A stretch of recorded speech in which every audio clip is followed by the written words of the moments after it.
Over the last couple of years, BMW has, in a sense, distanced itself from Mercedes and Volkswagen. And today, with your body language and your statements, you made clear that BMW is a very different company. How can you work with the other two, considering these differences?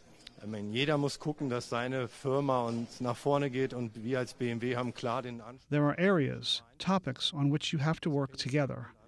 The infrastructure for a quick charge network is not achievable for BMW alone. Or, for example, the digital maps, which we create together with HERE. There are topics on which you have to work together in cooperation to become faster, to get a higher quality, and to achieve a better performance for the client. And that's what sets us apart.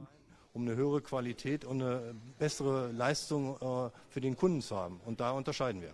Is it hard to cooperate with companies when one was literally caught cheating with its engines, another one went to the Kartellamt to almost kind of rat you out? I mean, it seems to be a couple of companies that you'd want to separate yourself from, really.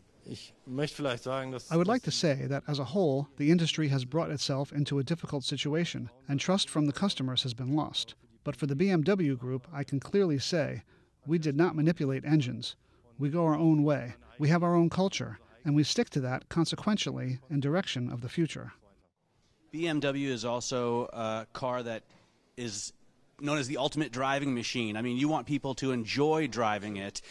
Will the software fixes affect at all the torque curve, the horsepower output, or the fuel economy? No. The software update will unequivocally ensure that the consumption remains the same, that the torque curve remains the same, that the acceleration remains the same, so that nothing changes for the customer.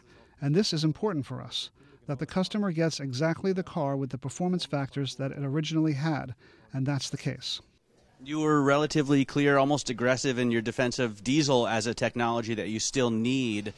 Diesel still has a future for BMW in the longer term? Diesel will for sure play a role over the next years as a transition technology, and that is an important one, because we can see that the goals towards CO2 emissions for 2020 and beyond cannot be achieved without diesel. And clean diesel, the Euro 6 diesel, definitely has all the requirements to make a positive contribution to our environment, a significant emissions-cutting impact. That's why diesel will continue to play an important role in the coming years. These diesels, the Euro 6 and the Euro 5 diesels, you have concluded only needed a software fix. Why not bring in a hardware fix? Because clearly that's an easier way, if not a more expensive way, to stop pollution. Technologically, it is not possible to upgrade the Euro 5 diesel engines because there is no installation space. Basically, there is no space for larger tanks. You would need to reconstruct the space completely from scratch, and that takes a lot of development time. It's technologically simply not possible.